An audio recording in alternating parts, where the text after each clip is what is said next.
Hello EFD squad and welcome back to ERU where we're doing a big season preview. It's part 2. Last week we did La Liga, we did the Bundesliga. This week it's Liga and it's Serie A. But before we kick off proceedings, Joe, we've got a new show over on Football Daily. Yes, or at least a returning show. The 12th man is back. Make sure if you haven't already to go and check that out and to join our Fantasy Football League. The pin is on screen now. The link is in the description below. We've got over 800 of you to sign up on the weekend. Let's get over 1,000 by the end of this video.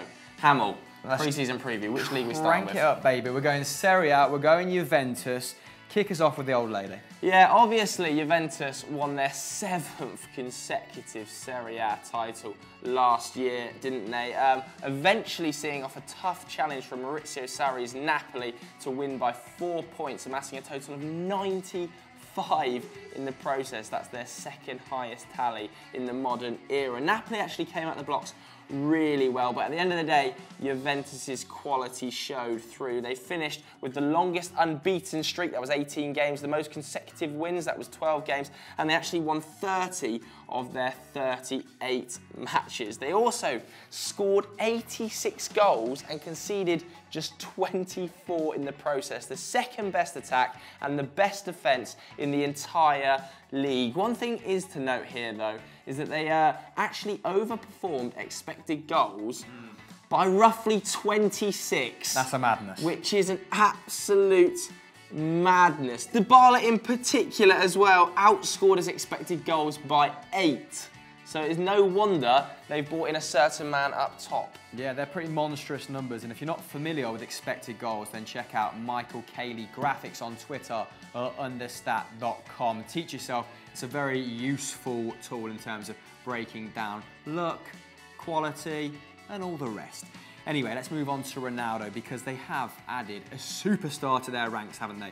Which is just as well, because they were 6th in the league for total shots with 14.5 per game last season. That was roughly the same as 5th place Lazio. But Cristiano Ronaldo alone averaged 6.5 a game. So that sort of output would have taken them to Napoli levels, okay? So we saw Higuain's sort of shots dropping off to 2.9, and we saw a little bit of a decline in his game, but that's because the team weren't generating as many chances as Napoli as a collective. So adding Ronaldo will definitely help in that regard, because he can do it alone. Now Ronaldo cost roughly 105 million euros, and his wages are at 30 million euros per annum. I believe he would have actually earned more staying at Madrid, so this wasn't just for the money either.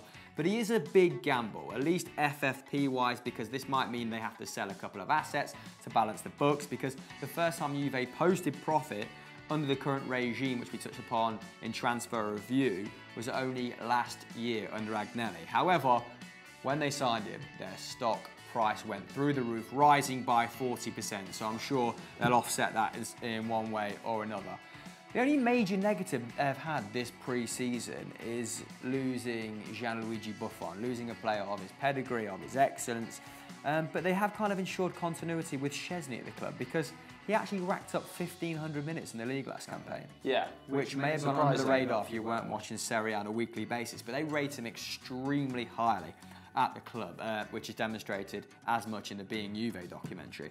Now, I think the only way they'll relinquish this stranglehold over Serie A next season is if they double down on the Champions League, because they're starting to become a little bit obsessed with it. They are.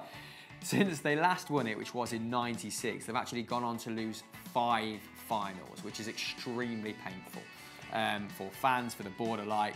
But I actually think adding Ronaldo and keeping Higuain is the best possible formula to winning on multiple fronts.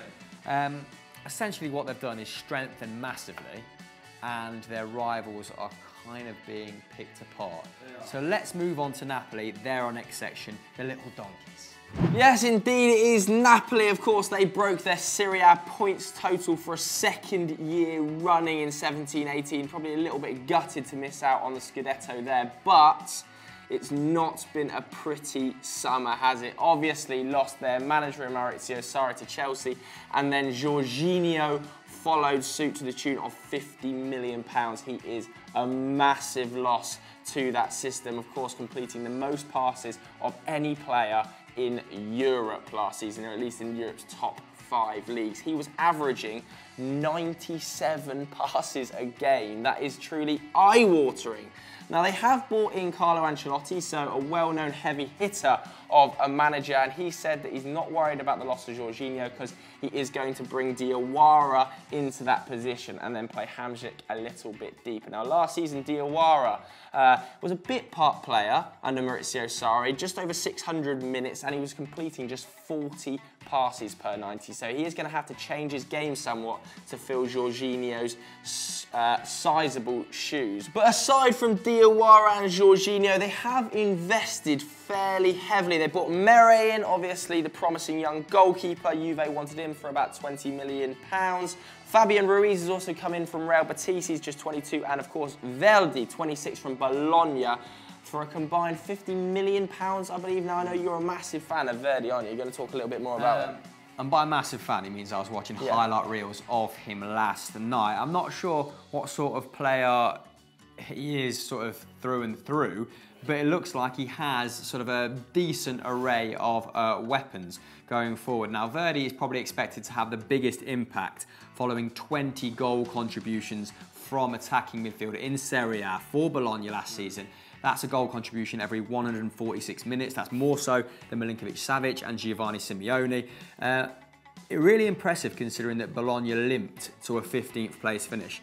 To give you some context, he actually contributed to about 50% of their total output in the league.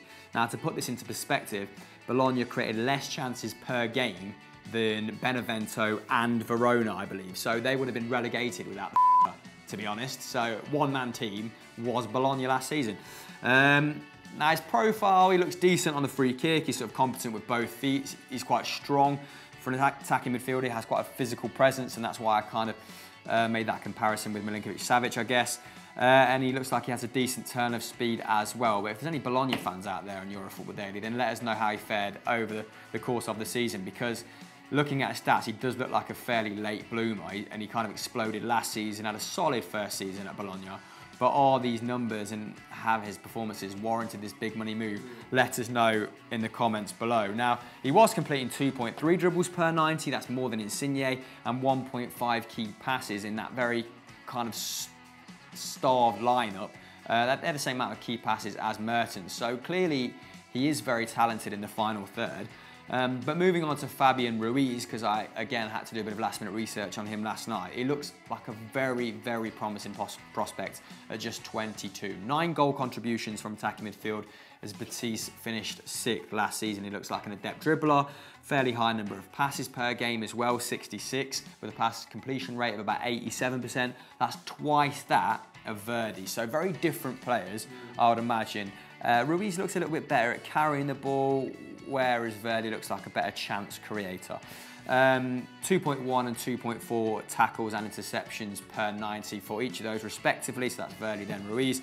So both hard-working forwards. Now, Napoli really struggled with strength and depth last season, and it showed towards the tail end of last season. They couldn't rest Callejon, they couldn't rest Insigne or Mertens, and that might be in Ancelotti's thinking with these signings, because they've got Alan, who is that sort of progressive midfielder too.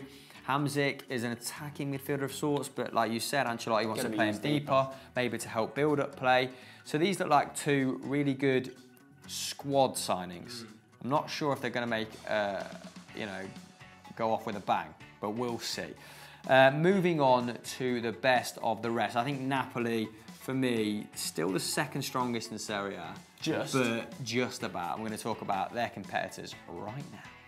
Yeah, for me, one of the #1 competitors to Napoli's second place throne will be Inter Milan. They finished 4th last year, returning to the Champions League after being absent from the competition since 11-12. Now, at least they have a fairly consistent manager in place, unlike Napoli, who've just lost one, AC Milan, who've been tumultuous over the years in Spalletti, and they've done some fairly decent business. They sold Kondogbia out the door to Valencia for just over £21 million, and they bought in, obviously, the chain smoker himself, Radio England, £33 million from Roma. De Vrij on a free, one of the best bits of business we saw across Europe so far this summer. Asamoah from Juventus, again, on a free. DeMarco's come in, and Lautaro Martinez to the tune of £20 million. They're also reportedly in negotiations for Arturo Vidal from Bayern Munich as well. Obviously identified Alcoholics Anonymous as a potential breeding ground for their midfield talent this year. The key, though, is that they have managed to keep hold of Mauro Icardi.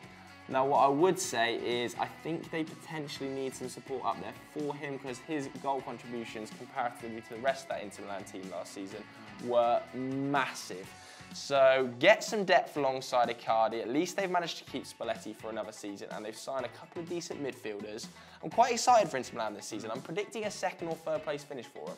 Yeah, Spalletti's the key. I think their managerial talent is much better than AC, so I'm going to move on to now. Although I do rate Simone Inzaghi and the job he's done at Lazio, you're going to touch upon them in a minute, so let's delve into AC. I also think Icardi should go to Barcelona. How's that for a Suarez replacement? Let me know what you think in the comments below. It came to me last week after I said Morata. I think Icardi would be a better fit at number 9. But yeah, like you said, I think he contributed to 40% of Inter's goals last season, so not going anywhere. Talking of big numbers, AC Milan spent bucket loads last year, didn't they? Around 200 million euros.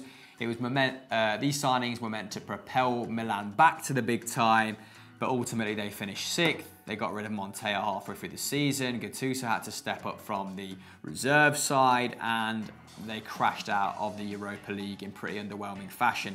So it was yet again another mediocre season from the Milanese. And they've changed owners, haven't they? Chinese owners gone, American hedge fund in. So I'm going to use that word you used earlier, tumultuous. Ooh.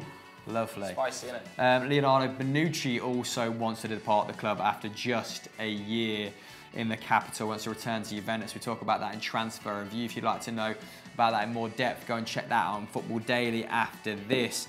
And they've not made any major summer signings this season, have they? They've signed, although they have completed deals for Kalinic and Barini, who are on loan last campaign, Pepe Reina on a free, who, like you said, has been linked with Chelsea, weirdly enough, Ivan Strinic and Alen Hilalovic, all on a free. But they have got a new sporting director through the door to facilitate any major moves they make at the tail end of the transfer window. Leonardo is back, baby, and he's keen on signing Gonzalo Higuain or Radamel Falcao. That is very AC Milan, isn't it? In the modern era. Your phone's gone off the table, we're going to ignore that. Continue like consummate professionals. They're sort of a retirement home for strikers who can't quite cut it at top 4 clubs now, aren't they? Very Carlos Bacca-esque signing. But they did go in for Morata, to be fair, someone, you know, who's slightly younger with a greater trajectory, but were told to pay £62 million, and I don't think they have that in their coffers despite that new financial stability. Leonardo has also suggested that Gennaro Gattuso will fulfill his 3-year contract and remain in charge, despite speculation linking Antonio Conte to AC Milan. In my opinion, get rid of Gattuso now, pay him off, get Conte in. If there's one man who can transform a club that's in a rut in a matter of a year, it is Conte. Conte did exactly the same thing when he came in for Claudio Ranieri at Juventus. They were sort of a Champions League club, then a Europa League club, then bam, brought them back to the big time, baby. And that is definitely what's needed in Serie A. Imagine that managerial talent in Serie A next season if Conte joins. It'd be fantastic, wouldn't it? Go on, finish us off with Lazio before we move on to Liga. Yeah, I'll keep Lazio very brief. Not too much to mention over the summer, obviously, other than the departure of Felipe Anderson to West Ham for a cool £34 million. Now, they have already spent over half of that. They got Acerbi in from Sassuolo. They bought Valon Berisha in from Salzburg and Dormisi from Real Betis. So some exciting moves, and they've managed to keep hold of Ciro Immobile, of course, Serie A's top goal scorer last season, 29 goals and 9 assists in just 33 games. That was the key for them. I'm still not expecting massive things. For me, it's going to be Juventus, Inter Milan, Napoli this season. I'm going for Spalletti to overthrow the little donkeys. They also lost De Vrij, didn't they? But if they can keep Milinkovic-Savic, then quality. They've priced them, haven't they? However, I think I might. No, it's going to be Maybe a more interesting conversation is who's going to be top goal scorer, who's going to win the Capon Canoniere. You mentioned Ciro Immobile there, I think he was joint top goal scorer last season. Ronaldo. Do you think it's as clear-cut as that? Yes. Ooh, 100%. what about you guys? Let us know who you think to be top goal scorer in Italy below. Probably Ronaldo. Ligue 1 then, and starting with PSG. Obviously, they come into the new season having won the domestic treble yet again after failing to win the league under Emery the season before. Ooh. Now, last season, they bettered their goals scored by 23, scoring 108 in the league, the most in Europe's top 5. It's safe to say they dominated on multiple fronts too. They topped the table for possession, aerial duels won, shots per game and pass accuracy. So they were a well-oiled machine by the end of Emery's reign. Now their main man was Neymar, and he was phenomenal, scored 19 goals and assisted 13 in the league, a goal contribution every 55 minutes before eventually getting injured. And has that combination of injury / the World Cup meant that now Kylian Mbappe is their main man and Neymar might head off to Madrid. This must be pretty infuriating for him, that conversation is even happening. He's moved to PSG to step out of Lionel Messi's shadow, and all of a sudden fell into Mbappe. Kylian Mbappe has just emerged as the sort of best young talent in the world. Now the Brazilian, back to him, was firing off 4.5 shots per game, completed 4 key passes a game and was beating his man 7 times a match. So in terms of output in the final third, no one could really rival him across Europe's top 5 leagues, but this has led to rumours of discontent, which again only fuel the fire when it comes to that Real Madrid move, So I think he's come out and quashed them since. He said he's going to be in Paris for at least another year. But it'd be interesting to keep our eye on that situation as the season develops and moves towards January, because if he's not getting his own way, if he's a little bit bored, we might have some titles for January, baby. Now, they did dominate the league, like we said, but they failed to show any real progress in Europe, being knocked out by Real Madrid on a bit of a whim in the round of 16, the earliest they've been knocked out in 6 years. And I think that is what the owners want from this club, isn't it? They want a Champions League trophy. No major signings so far, Joe, but some experience has rolled through the doors at the Parc des Princes. Yeah, of course, Gigi Buffon has come through on a free. He's likely to start in goal for them. We've also bought a few players back from Lyon, Guedes and Hesse returning from Stoke, although at least one of those is probably going to get sold. One interesting element, Timothy Weah, of course, George Weah's son, promoted fully to the first team now, still just 18 years old. He's got a few minutes pre-season in the US, so it'll be interesting to see how he's utilised this summer. They have started to offload some players. Now, Pastori's gone, Yuri Benicia's gone, Eduard's gone, Iconi, all left the club. I think they've had about 65 million euros worth of sales, obviously trying to offset a bit of that FFP after the signings of Mbappe and Neymar, because of course Mbappe only technically confirmed as a PSG full-time player this season. He was on loan last season, trying to get around FFP, I'm guessing, there. The other major addition, and probably, in my opinion, the most exciting managerial appointment of the entire summer, is Thomas Tuchel coming in on just a 2-year contract. I think that's an interesting one as well. Obviously, well known what he did at BVB, but he was averaging 2.1 points per game. His team also scored 251 goals in just 107 games at a rate of 2.35 goals per game. I cannot wait to see what he does with this PSG team. He was one of the most intriguing managers at BVB. Just some of his methods behind the scenes, how he utilised that team, how he changed some of Klopp's style of football. I'm excited to see what he does. A lot of parallels with sort of Sarri in the way that they kind of excelled, but still didn't win the league. Yeah, I just think that it's going to be exciting to see how he manages Neymar, because I think if Neymar doesn't win a Champions League this season, he definitely leaves PSG. Boom. I just don't see why he stays at the club, because I'm not too sure how his relationship with Tuchel is going to be anyway. He's a superstar. Tuchel hasn't necessarily managed those in the past. We know he demands massive defensive output and pressing from all of his players. Behind the scenes, he is quite a hard worker of players, pulls lots of double sessions, gets players to train in quite unique ways. We've heard about the whole tennis ball situation where all of the players on the training field had to play the game with a tennis ball in each hand so they couldn't grapple each other's shirts, stuff like that. So I'm excited to see what Neymar Tuchel. It's going to be pretty fun. I think that is to say the least. What do you guys think of PSG and Thomas Tuchel being in charge? Are they going to kill it or not? Let's have a look at some of the other teams. Let us know about that in the comments below. But who's up next? Oh mon dieu. Up next we have Monaco. Yeah, the 2017-18 season didn't quite hit the same heights as the season before did it for the Principality Club, although I do think they dealt with that exodus of talent extremely well. They finished second, ultimately, fending off fierce competition from Marseille and Lyon. We're going to touch upon them later. Considering the amount of talent in their sides, it shows just how good the kind of core of this Monaco squad still is, although a couple of big exits again, which you're going to talk about. Now, the loss of Kylian Mbappe, who's technically the part of this season, like Joe said, played a major part last season, didn't it? In 16-17, Mbappe contributed to a goal every 57 minutes in the league as Monaco scored 107. Wow. However, last campaign, they managed 85 league goals despite another stellar season from Radamel Falcao and conceded 45. So we're a little bit looser at the back as well. Rony Lopez was one of Monaco's emerging stars last season in that otherwise kind of trophyless campaign. He managed 16 goals and assisted 5 more, the young diminutive Portuguese player. And they still do have good young talent at that club who we kind of expect to step it up this season. There is Keita Balde and Youri Tielemans, who didn't really hit the heights we were expecting last season, but year under the belt, adjusted to Jardim's ways. Let's see what happens this season. Now in 16-17, 9 Monaco players scored 5 or more goals in the season. However, last year only 5 managed 5 or more, with just Falcao and Lopez managing over 10. So they do need midfielders to contribute more when it comes to goal scoring. And I don't think Rachid Gazal really panned out as they were hoping.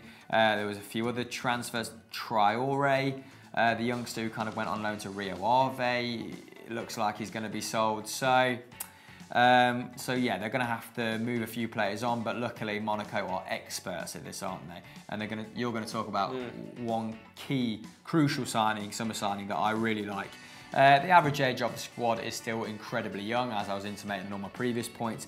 It's actually 23 years old, the average age, 3 years younger than PSG's. So maybe, if Jardim does it again, if Jardim develops, cultivates another golden generation, you know, in the space of 5 years, then give the man a Premier League job. Oh, said it. Oh, yeah, but they have had some serious sales yet again. And I think this is something Jardim's going to have to contend with nearly every single summer. Even if he does build another golden side, then it's going to get picked apart. This time, it's Fabinho going, of course, to the tune of £40 million to Liverpool, and Thomas Lemar to Atletico Madrid to the tune of £40 million, and of course Thomas Lemar to Atletico Madrid for £52.7 million, which means they have now lost the entire midfield they had that won a league title back in 16-17. Of course, Bakayoko left the season before as well, didn't he?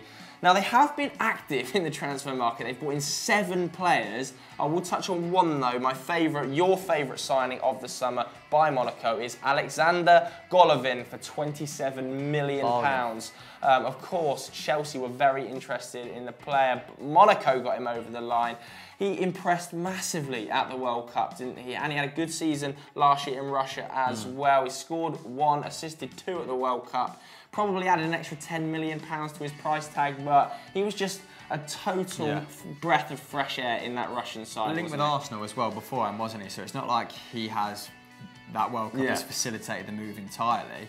And I think that's the best thing about Monaco. They have, a lot of young players will head there because they see it as a great stepping stone, which is why he's picked Monaco over Chelsea effectively, which is massive. 100%. And you talked about the average age of the squad being just 23. Well, the average signing age of these 7 new players is just 21. So clearly Monaco are continuing with that policy of signing young, selling big, signing young, selling big. It's just I'm not sure how much longer they can keep doing that with Leo Jardim at the helm. It must get frustrating. Yeah. If I was Leo Jardim and I kept building players, sold, I think at the end of the day I'd start to think, well, I'm going to have to go soon as well. Great to have that scouting network in the first place, though, isn't it? It's one of the most advanced in the world, so I guess there's kind of a balance there, isn't there? Yeah, there is. But you're right, he's massively overperformed still, and if he continues to do it, That's him. Out the door. Walking out the door. Let's talk about the other two teams though, because we've got Lyon and Marseille up next. Should we dive straight in? I'll go into Lyon because the French club finished third last season, 15 points off the top, and they've only spent £2.2 million so far on Oumar Soleil from Laval. Now, if you'd like to elaborate on that transfer, please hit me up on Twitter, handle @CPHamill, because I don't have a Scooby-Doo. Meanwhile, they've sold £47.7 million worth of players, with the biggest being Willem Goebbels to Monaco for £14 million. And they've managed to keep hold, more pressingly, of Nabil Fekir, because they wanted a more structured deal, a cheaper deal, owing to Fekir's 2 ACL injuries way back when. I'm not sure what was highlighted in the medical, but Liverpool tried to renegotiate the 11th hour, didn't they? And the chairman simply was not having it.